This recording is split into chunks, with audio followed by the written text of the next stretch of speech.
পুরাতন যারা আছেন তারা জানেন, একবার গিয়েছি, আবার যাব।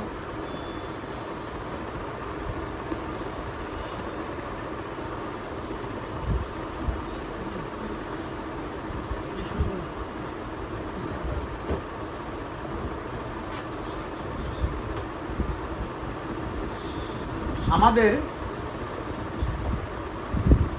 আজকের প্রথম পার্টের আলোচ্য বিষয় হলো আইটিপি। আমরা সবাই এখানে আইটিপি কোর্স করতে এসেছি। এখন প্রথমে জানা দরকার আইটিপি কি। ITP income tax practitioners. Income tax practitioners কারা? যারা ইনকাম ট্যাক্স নিয়ে কাজ করে, সহযোগিতা করে, রাইট? অর্থাৎ ইনকাম ট্যাক্স নিয়ে যারা আয়কর দাতাদেরকে সহযোগিতা করে তারা হলো আইটিপি বা ইনকাম ট্যাক্স প্র্যাকটিশনার্স, প্র্যাকটিস করে। ঠিক আছে? আইটিপি কোর্স কেন করব? আমাদের আইটিপি কোর্স করার প্রয়োজন কেন? আমরা কি করতে যাচ্ছি? আমরা আইটিপি পরীক্ষায় অ্যাটেম্প করতে যাচ্ছি। আইটিপি পরীক্ষাটা কাদের আন্ডারে হয়? এনবিআর এর আন্ডারে, হ্যাঁ, জাতীয় রাজস্ব বোর্ডের আন্ডারে। জাতীয় রাজস্ব বোর্ড চাচ্ছে যে বাংলাদেশে যোগ্য ব্যক্তি গড়ে উঠবে যারা কর দাতাদেরকে সহযোগিতা করবে, সঠিকভাবে গাইড করবে এবং কোনো ধরনের কোনো মতবিরোধ আয়কর দাতা এবং এনবিআর জাতীয় রাজস্ব বোর্ডের প্রতিনিধিদের মধ্যে কোনো দূরত্ব সৃষ্টি হলে সেটা সমাধানে সহযোগিতা করবে। সামনে আমরা যখন আলোচনা করব জানবো, তখন বুঝতে পারবেন যে আয়কর আইনজীবীদের কি প্রয়োজন। আপনি যদি আয়কর আইনজীবী হইতে চান, আইটিপি করা মানে আয়কর আইনজীবী নয়। আপনি যদি আয়কর আইনজীবী হইতে চান তাহলে আইটিপি করার পরে আরেকটা পরীক্ষায় অ্যাটেন্ড করতে হবে। পরীক্ষায় আপনি যখন অ্যাটেন্ড করবেন, ওই পরীক্ষায় যখন পাস করবেন তখন আপনাকে আয়কর আইনজীবী হিসেবে সনদ দেওয়া হবে।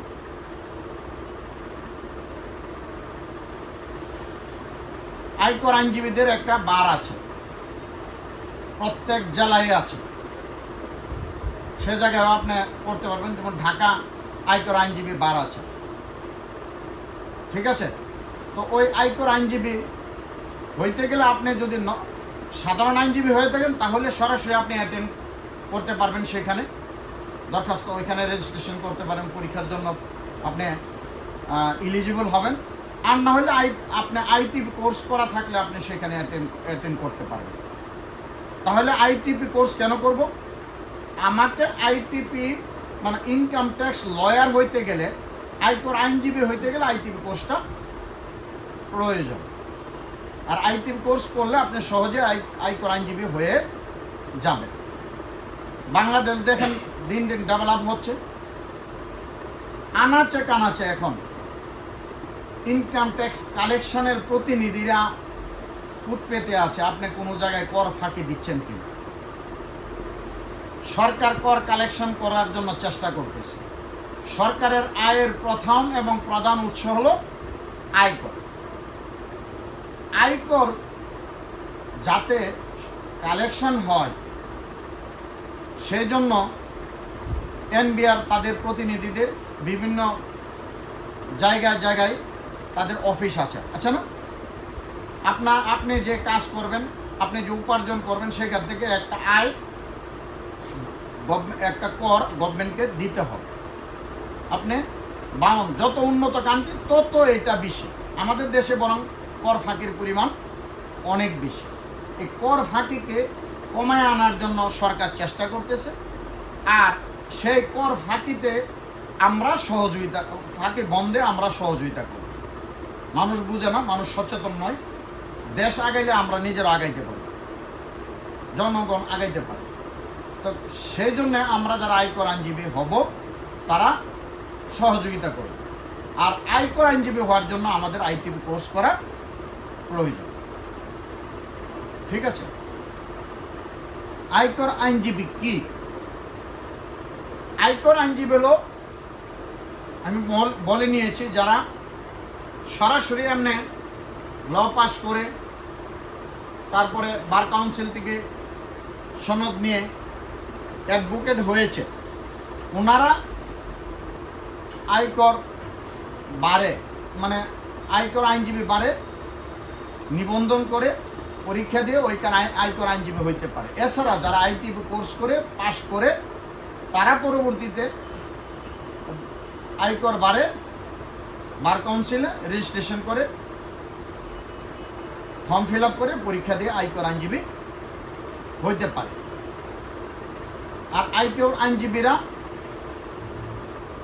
আয়কর সংক্রান্ত যত ধরনের মামলা আছে, কেস মানে ইয়ে আছে, উপকর কমিশনের সাথে, কর কমিশনের সাথে, স্পেশাল ট্রাইব্যুনালের সাথে, ইভেন হাইকোর্টে আয়কর আইনজীবীরা আয়কর বিষয়ক মামলা নিয়ে মুভ করে।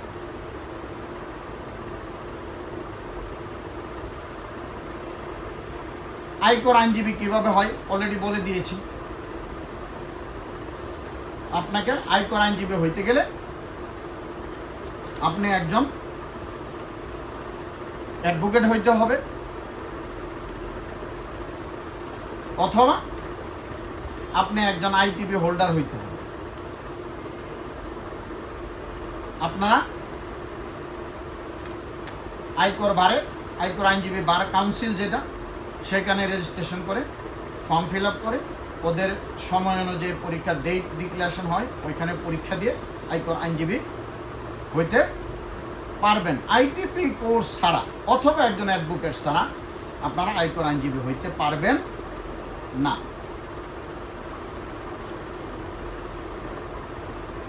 আপনি আয়কর আইনজীবী হলে লাভ কি?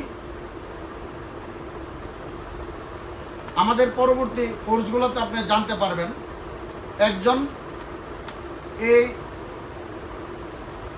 বিকল্প বিরোধ নিষ্পত্তি থাকে, ওই আয়কর কর্মকর্তা, উপকর কমিশনার অথবা কর কমিশনার, ওনাদের সাথে আয়কর দাতাদের যে দ্বন্দ্ব সৃষ্টি হয়, মত পার্থক্য সৃষ্টি হয়, মতবিরোধ সৃষ্টি হয়, সেক্ষেত্রে বিকল্প বিরোধ নিষ্পত্তি একটা সিস্টেম আছে, সেইখানে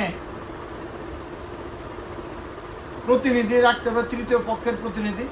সেখানে জেলা জজ জেলা জজ যারা রিটায়ার্ড পারসন তাদের থেকে, অথবা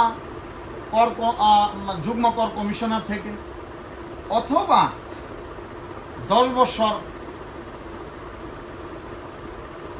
বছর মনে হয় না, 20 বছর আপনি প্র্যাকটিস করেছেন একজন আয়কর আইনজীবী হিসাবে, আপনি ওইখানকার প্রতিনিধি হইতে পারবেন। তার মানে বুঝেন একজন আয়কর আইনজীবীর ভ্যালুটা কোন জায়গায়। আপনি আয়কর আইনজীবী হলে আপনি ওইখানে যখন প্রতিনিধি হবেন তখন ওইখান থেকে আপনি অটোমেটিক যখনই যতগুলো বিরোধ নিষ্পত্তিতে অংশগ্রহণ করবেন আপনার কমিশন থাকবে, আপনি উপার্জন হবে। আপনি যতগুলো মামলাতে এই যে করদাতা এবং আয়কর কর্মকর্তাদের সাথে যত বিরোধ হবে, সেখানে যত আপনি যখন উকিলদের মতো কোর্টে, জজ কোর্ট, হাইকোর্টে যেভাবে উকিলেরা প্রতিনিধিত্ব করে না, আপনার আমার প্রতিনিধি হিসেবেই তো তারা মুভ করে, সেমভাবে আপনিও মুভ করবেন, সেখানে আপনার উপার্জন হবে, আয় হবে। সবচেয়ে বড় কথা হলো আপনি জাতিকে সেবা দিতে পারবেন। সেই জন্য আয়কর আইনজীবী হওয়া লাভ আছে। আর সময় আসতেছে যখন এমনও হইতে পারে এমবিআর থেকে বলে দিবে আয়কর আইনজীবীদের একটা অনুস্বাক্ষর বা কোনো একজন প্রতিনিধি সম্মতি লাগবে, অনুস্বাক্ষর লাগবে, আসতে পারে, অন্য অনেক কান্ট্রিতে আছে। সুতরাং আয়কর আইনজীবী যত আগে হবেন আপনি তত আপনি আগে এগিয়ে থাকবেন। 1 বছর গেলেই তো কাউন্ট হবে যে 1 বছর, 20টা বছর গেলে আপনি 20 বছর, রাইট, সিনিয়র আইনজীবী, আয়কর আইনজীবী হয়ে যাবেন। সুতরাং যত তাড়াতাড়ি আয়কর আইনজীবী হইতে পারবেন সেটা আপনার জন্য লাভজনক।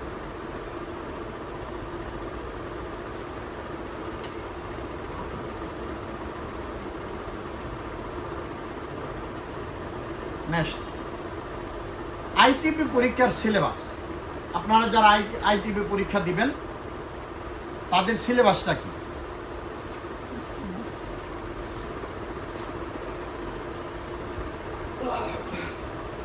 আইটিপি পরীক্ষার সিলেবাস মানে আইটিপি পরীক্ষার যে প্রশ্নপত্র হবে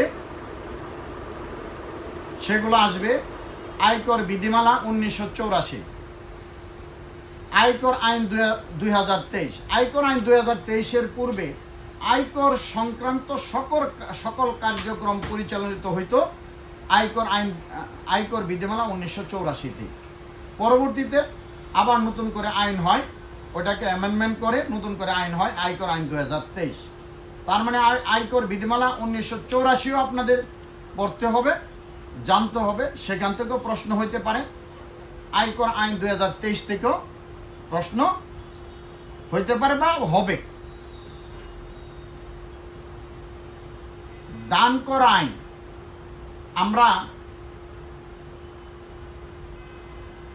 আমরা দান করি না, একে অপরকে দান করি না, স্বামী স্ত্রীকে, পিতা মাতাকে, আমার সন্তানাদিকে দান করি না। ওইখানেও একটা আইন আছে, আপনি দান যখন করবেন সেক্ষেত্রে আপনাকে ট্যাক্স দিতে হবে, কিছু কিছু ক্ষেত্র ছাড়া।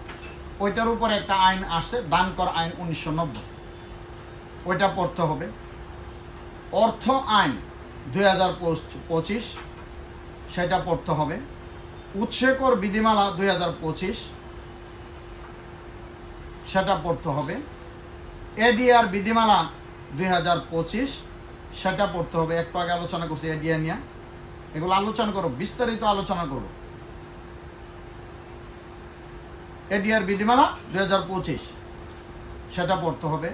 আয়কর আইন ও বিধির বাস্তব প্রয়োগ, অর্থাৎ বাস্তব প্রয়োগ তো বুঝেন, এই আইনগুলা কিভাবে প্রয়োগ হবে, আপনি কিভাবে এগুলা ক্যালকুলেশন করবেন, হিসাব করবেন, মানে ম্যাথমেটিক্স জাতীয়, বা আপনি কিভাবে কর দিবেন, করের নিয়ম কানুন, হ্যাঁ, রিটার্ন কিভাবে সাবমিট করবেন, রিটার্নের নিয়ম কানুন, কি কি নিয়ম কানুন মানতে হবে, এগুলোর বাস্তব প্রয়োগ,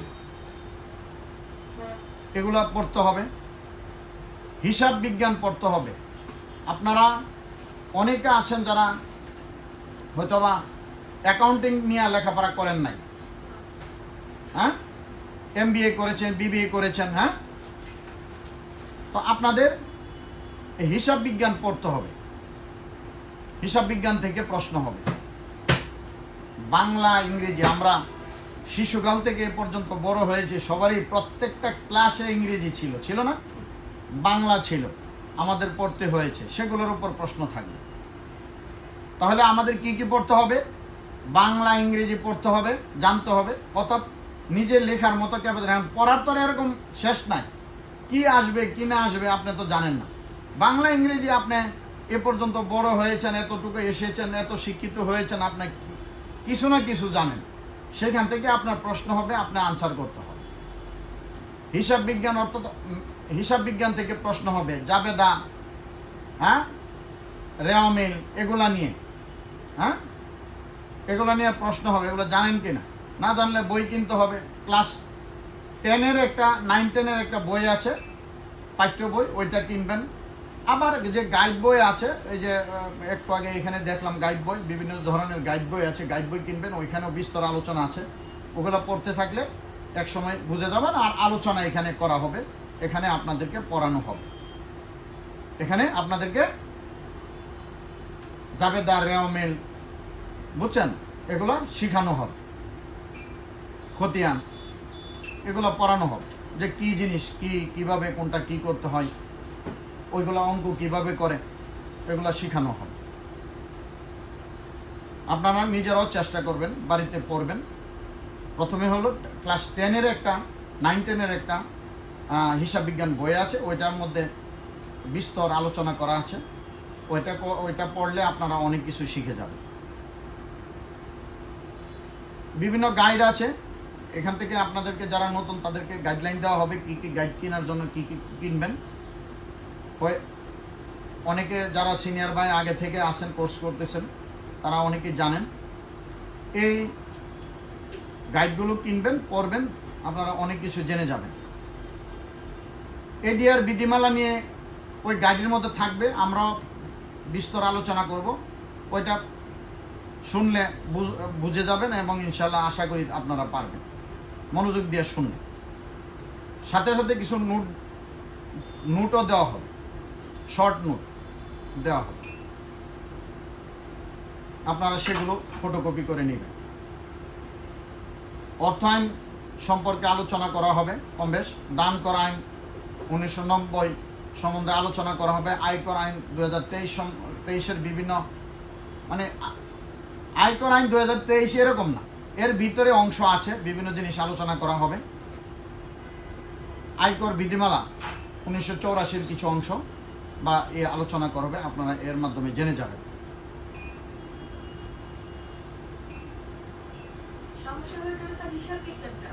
কোনোটাই সমস্যা হবে না, যেখানে সমস্যা সেখানে আসা, ঠিক আছে? ইনশাল্লাহ সমাধান হয়ে যাবে। আইটিপি পরীক্ষা কি কি পদ্ধতিতে হয় এটা জানা দরকার। যারা নতুন মানুষ তারা জানতে হবে। আইটিপি পরীক্ষা হয় দুই ভাবে, লিখিত এবং মৌখিক। লিখিত পরীক্ষা হয় এবং মৌখিক পরীক্ষা হয়। লিখিত পরীক্ষা হয়, লিখিত পরীক্ষা পাশ করার পরে আপনার মৌখিক পরীক্ষা হবে, ওইটাও পাশ করতে হবে। পাশ করার পরে আপনি আইটিপি মানে এলিজিবল পারসন হিসাবে বিবেচিত হবে পাশ করার পরে। আইটিপি পরীক্ষার কত নম্বরের হয়? আইটিপি পরীক্ষা লিখিত পরীক্ষা হয় 80 মার্কের, সময় হলো 3 ঘন্টা। লিখিত পরীক্ষা 80 নাম্বার, সময় হলো 5 মার্ক 40। পরবর্তীতে মৌখিক পরীক্ষা হবে 20 মার্কের, 5 মার্ক কত? 10। ঠিক আছে? তো ওই অনুযায়ী আপনাদের প্রিপারেশন নেওয়া লাগবে যাতে রিটেনেও পাস করেন, মৌখিক পরীক্ষায়ও পাস করেন। সিলেবাসের কোন অংশ থেকে কত মার্কস আসতে পারে, আসবেই সেটা বলছি না, জাস্ট প্রাথমিক একটা ধারণা।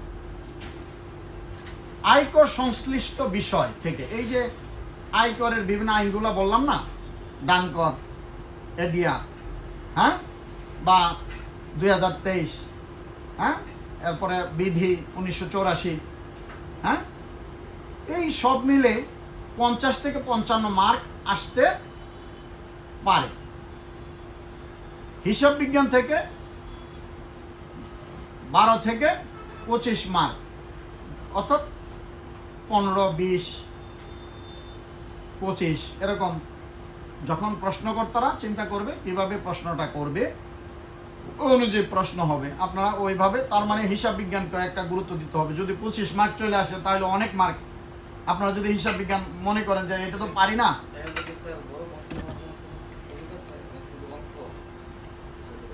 অঙ্ক আসতে পারে ব্লক কোয়েশ্চন, মানে অত 5, 10 এর মার্কের উপরে তো আর কোয়েশ্চন হবে না। 10 মার্কের কোয়েশ্চন হলে আপনি একটু বেশি করে লিখতে হবে, আপনি 5 মার্কের হলে তার চেয়ে একটু কম লিখতে হবে।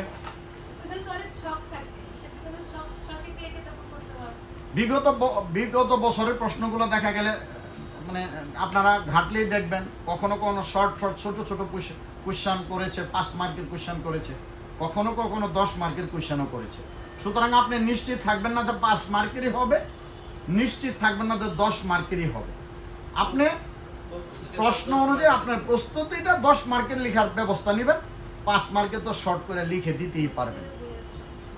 5 মার্কের জন্য 5, ম্যাক্সিমাম ট্রায়াল ব্যালেন্স আসে, হ্যাঁ ম্যাক্সিমাম সময় একটা ট্রায়াল ব্যালেন্স দেয়। আসতে পারে। আপনি একটা ম্যাথ দেওয়া হলো, আপনি বললো যে ওকে এটা জাবেদা করেন, জাবেদা ইয়ে করেন, রাইট, দিতে পারে। অথবা আপনাকে কিছু কুয়েশন দিল, আপনি এটার বর্ণনা দেন, হ্যাঁ, সাপোজ কুয়েশনগুলো খতিয়ান কি, জাবেদা কি, বা এরকম শর্ট কুয়েশন দিলে আপনি যদি লিখতে পারেন, হয়ে গেল। কথা বলতেন, আপনি কোনোটা ছেড়ে দিয়ে যে ঠিক আছে এটা পড়বো না, তাহলে মনে পাস হয়ে যাবে, তাহলে বিপদে পড়ে যেতে পারেন।